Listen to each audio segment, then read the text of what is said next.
Buenos días, hermanos. Es un placer un domingo más poder glorificar el nombre de nuestro Dios. Pero antes quiero leerles en Gálatas 1 del 13 al 16 que dice así: porque ya habéis oído acerca de mi conducta en otro tiempo en el judaísmo, que perseguía sobremanera a la iglesia de Dios y la asolaba, y en el judaísmo aventajaba a muchos de mis contemporáneos en mi nación, siendo mucho más celoso de las tradiciones de mis padres.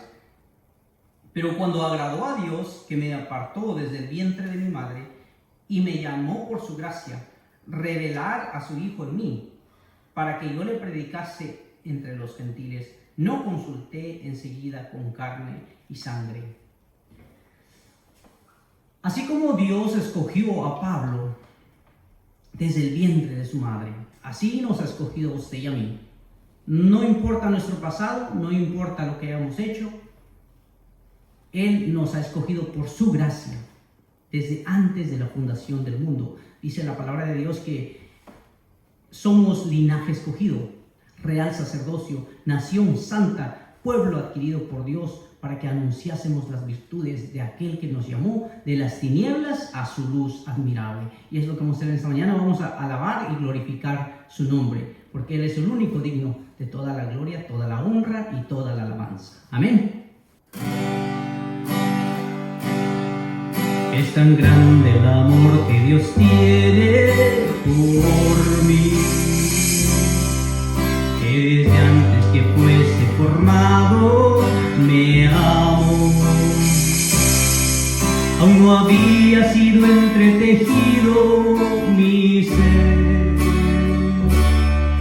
cuando sus ojos ya habían visto mi andar.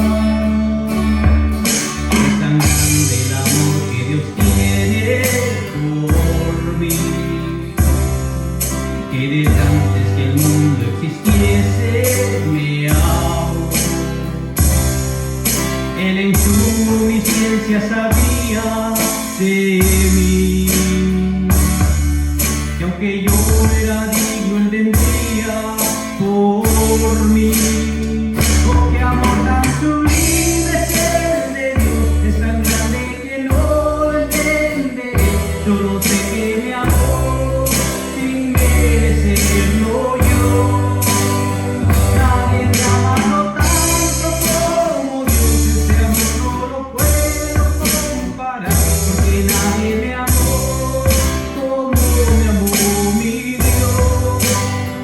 Oh, qué amor tan sublime es el de Dios, es tan grande que no lo entenderé. Solo sé que me amó sin merecerlo yo. Nadie me ha amado tanto como Dios, ese amor no lo puedo comparar, porque nadie me amó como me amó mi Dios. Es tan grande el amor que Dios tiene por mí, que desde antes que fuese formado me amó. Aún no había sido entretejido mi ser, cuando sus ojos ya habían visto mi andar. Es tan grande el amor que Dios tiene por mí, que desde antes que el mundo existiese me amó. Él en su omnisciencia sabía de mí, y aunque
que nadie me amó como me amó mi Dios.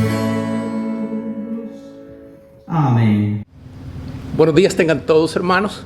En esta mañana les invito a abrir sus Biblias en el libro de Job, capítulo 34, verso 10 y el 11 también. Dice así la palabra de Dios: por tanto, varones de inteligencia, oídme. Lejos esté de Dios la impiedad y del omnipotente la iniquidad, porque Él pagará al hombre según su obra y le retribuirá conforme a su camino.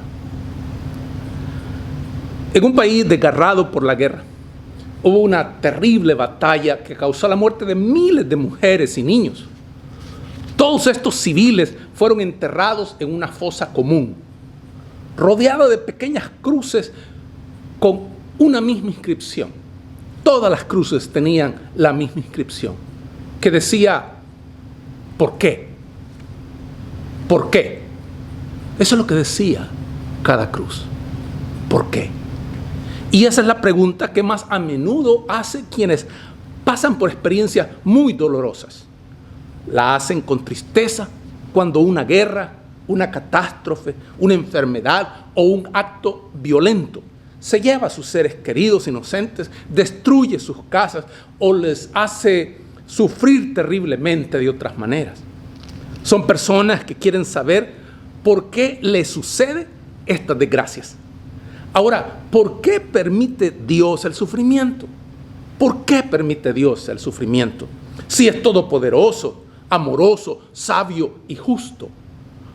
¿Por qué hay tanto odio e injusticia en el mundo? ¿Alguna vez se han hecho ustedes estas preguntas? ¿Hay algo de malo en preguntar por qué permite Dios el sufrimiento? Algunos creen que si lo hacen, demuestran que les falta fe o que no le tienen respeto a Dios.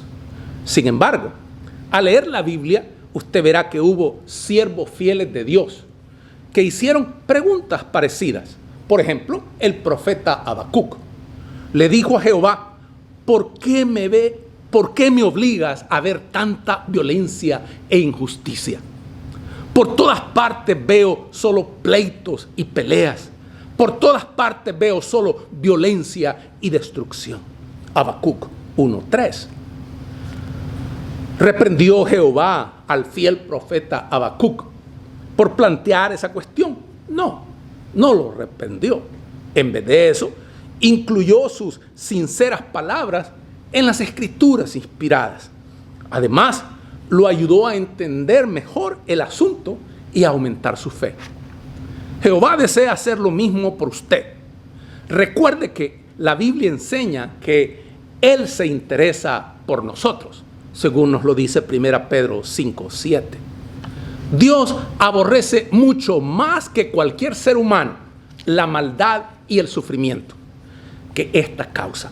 Isaías 55, 8 y 9. Ahora, ¿qué razones pueden o suelen darse para explicar por qué sufrimos y qué es lo que enseña la Biblia? Mucha gente de distintas religiones ha preguntado a sus líderes y maestros religiosos ¿por qué sufrimos tanto? Entre las respuestas que suelen darse es que esa es la voluntad de Dios y que Él ya determinó hace mucho tiempo todo lo que iba a suceder, aún hasta las desgracias. A muchas personas les han dicho que los caminos de Dios son misteriosos o que Dios se lleva a la gente, incluso a los niños, para que estén con Él en el cielo. Sin embargo, como usted ha aprendido, Dios nunca causa nada malo. Nunca. La Biblia dice en Job 34:10, que es el texto que acabamos de leer, donde dice: por tanto, varones de inteligencia, oídme, lejos esté de Dios la impiedad y del omnipotente la iniquidad. Ahora, ¿por qué culpan muchas personas a Dios de todos los sufrimientos del mundo? En muchos casos, porque creen que el Dios Todopoderoso es el gobernante de este mundo. No conocen una sencilla pero importante verdad que enseña la Biblia. Nos referimos a que el verdadero gobernante usurpador de este mundo es Satanás. Lucas 4, versos 5 y 6, así lo dice. Y le llevó el diablo a un alto monte y le mostró en un momento todos los reinos de la tierra. Y le dijo el diablo: a ti te daré toda esta potestad y la gloria de ellos, porque a mí me ha sido entregada y a quien quiero la doy. La Biblia dice claramente que el mundo entero está bajo el poder del maligno, del diablo. Así lo dice 1 Juan 5:19. ¿Verdad que eso lo explica todo? Entonces, el mundo refleja la personalidad del espíritu invisible que está extraviando o engañando a toda la tierra habitada. Apocalipsis 12:9 dice: y fue lanzado fuera el gran dragón, la serpiente antigua, que se llama Diablo y Satanás, el cual engaña al mundo entero. Fue arrojado a la tierra y sus ángeles fueron arrojados con él. Satanás actúa con engaño, con odio, con crueldad. Por eso el mundo que se encuentra bajo su control está lleno de engaño, odio y crueldad. Esa es la primera razón por la que hay tanto sufrimiento en el mundo. La segunda razón es que desde que el ser humano, desde que el hombre se rebeló en el jardín del Edén, es imperfecto y pecador. Por lo tanto, le atrae al hombre, porque es imperfecto y pecador, le atrae al hombre el poder y la lucha por obtenerlo. Le atrae el deseo de dominar, el deseo de controlar, el deseo de tener el poder que el mundo y Satanás ofrecen. Eclesiastés 4:1 y capítulo 8 y verso 9 dice: por tanto, le atrae pues ese poder. La tercera razón por la que sufrimos es lo que la Biblia llama el tiempo y el suceso imprevisto. Eclesiastés 9:11. Como este mundo no está gobernado por Dios, sino que ha sido usurpado por Satanás el gobierno, ha usurpado el gobierno del mundo, no cuenta, por lo tanto, el mundo con la protección de Dios, sino que la protección de Dios solamente es para aquellos que han creído en Él, que creen en Él. Así que la gente puede sufrir daño por encontrarse en cierto lugar en un mal momento. Es un consuelo saber que Dios no causa el sufrimiento. Él no es el culpable de las guerras, los crímenes, la opresión, ni las catástrofes naturales que tanto dolor nos producen. Pero aún tenemos que contestar la pregunta de por qué permite todo ese sufrimiento. Si es todopoderoso, está claro que tiene el poder para ponerle fin. Entonces, ¿por qué no lo hace? Como hemos llegado a conocer a Dios y hemos visto que es un Dios amoroso, estamos seguros de que debe tener una buena razón. 1 Juan 4:8. Para averiguar por qué permite Dios el sufrimiento, debemos retroceder al momento en que comenzaron todos los problemas. Cuando Satanás consiguió que Adán y Eva desobedecieran a Dios, surgió una importante cuestión. Satanás no puso en duda el poder de Dios, pues sabía que no tiene límites. Más bien puso en duda su derecho a gobernar. Al afirmar que Dios es un mentiroso y que impide que sus súbditos disfruten de cosas buenas, el diablo lo estaba acusando de ser un mal gobernante.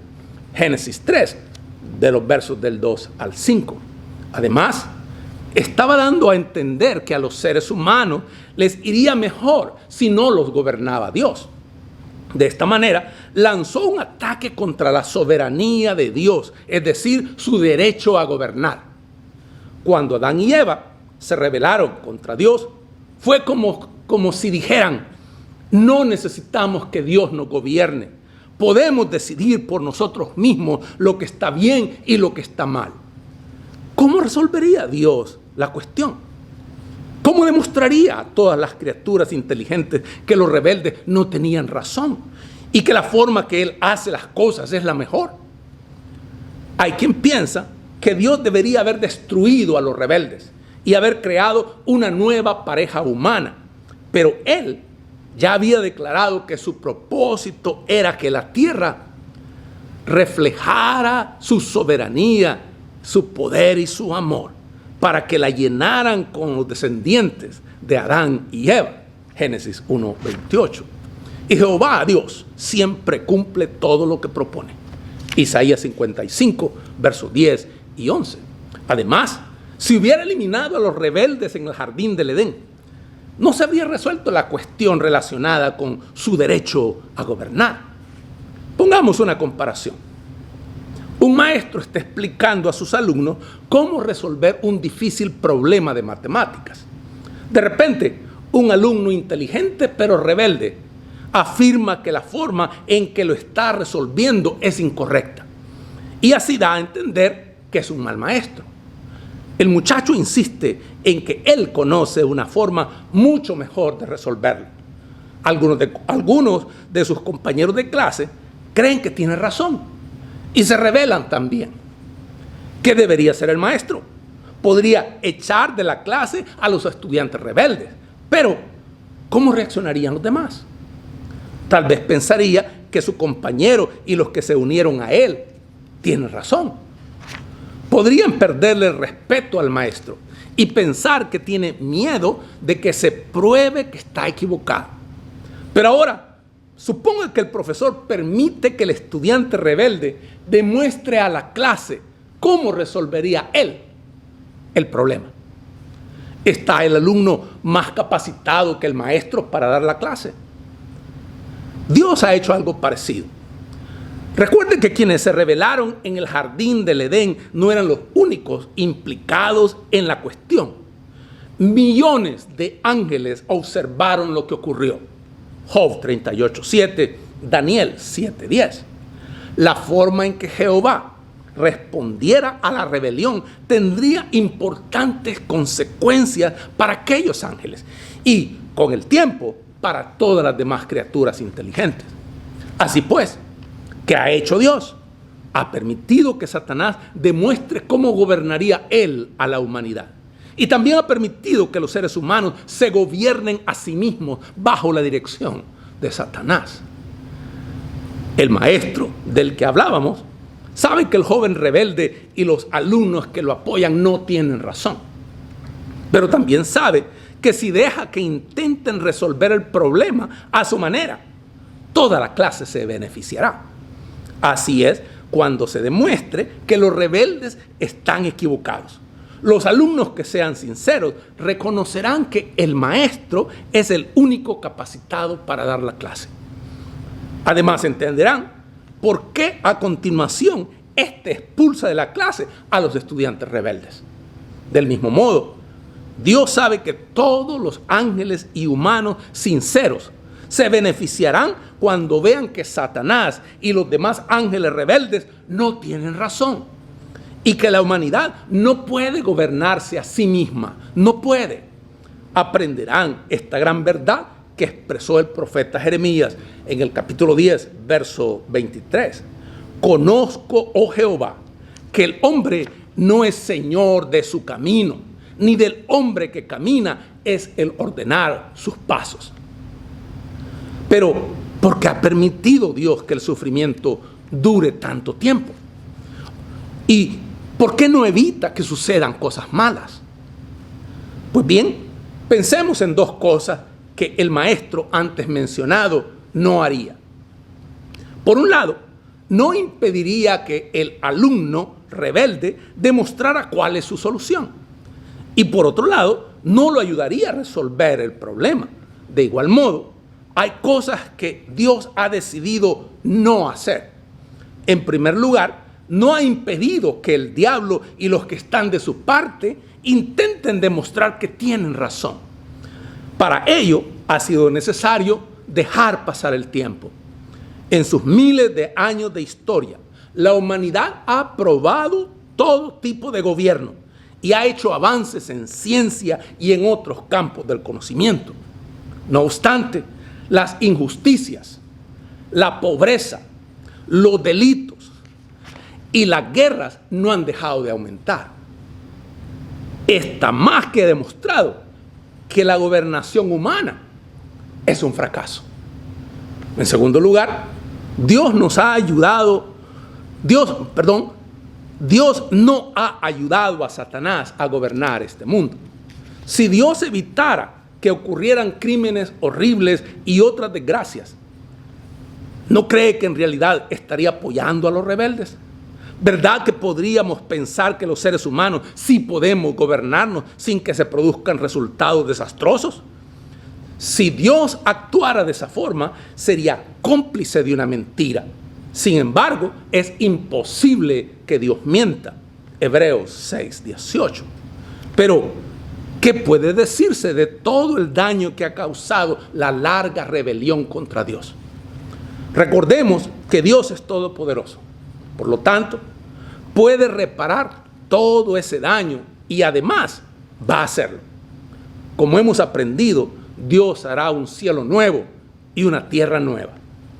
Gracias a la fe en el sacrificio de Jesucristo nuestro Señor, los seres humanos serán liberados de las consecuencias del pecado.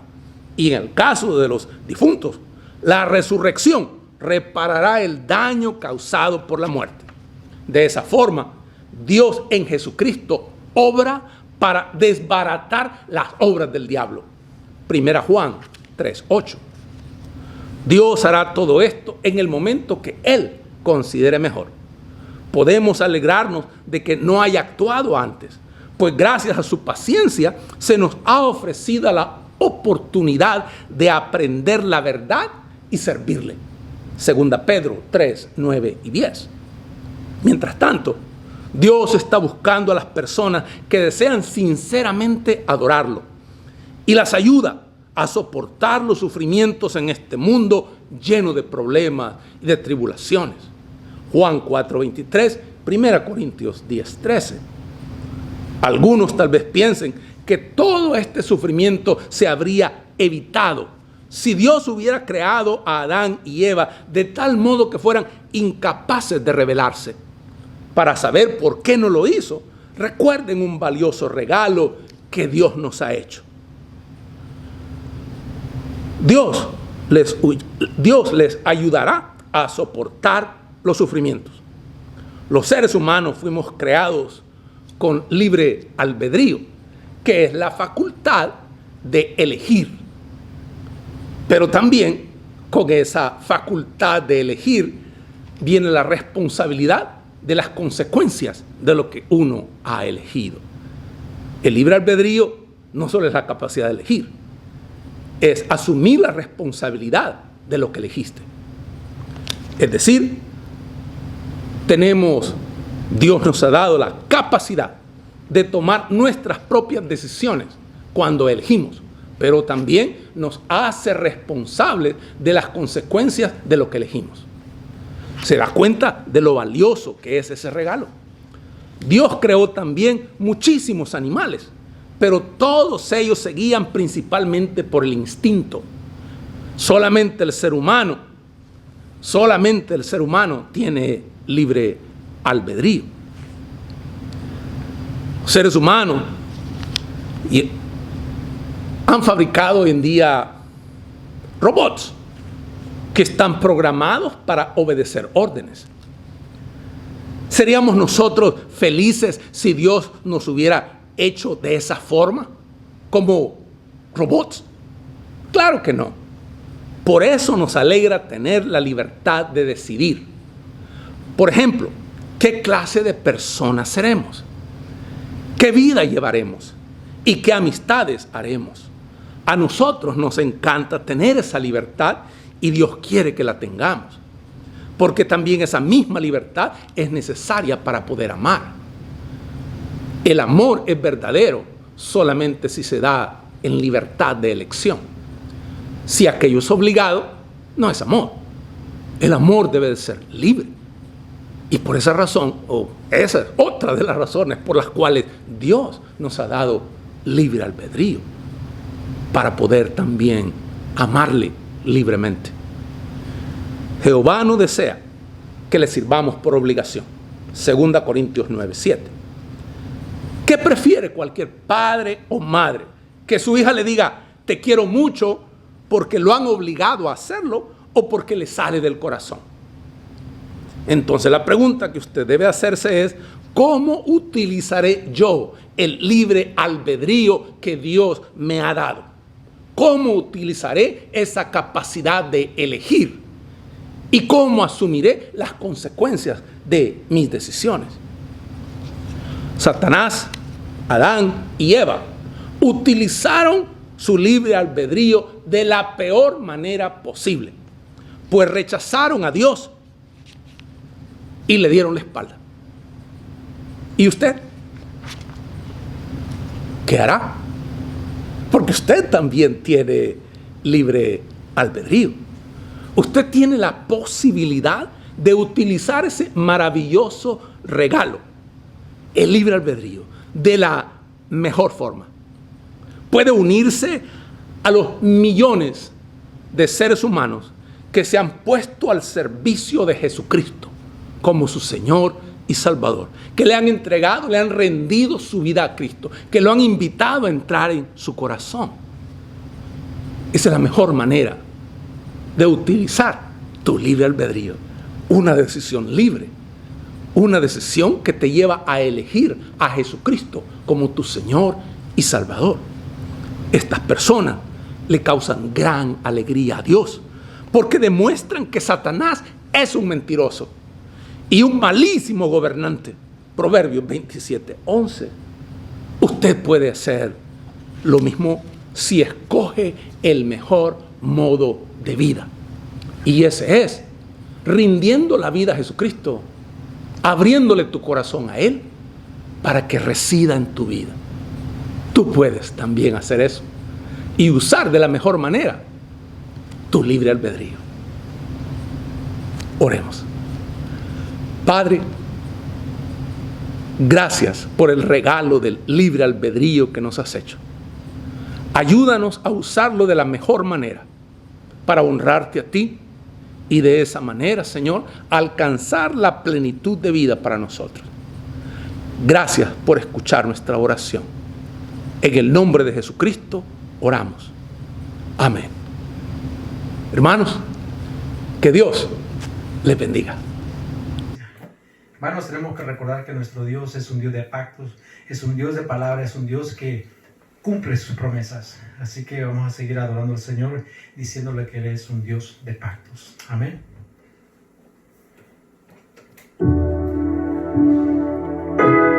Dios de pactos,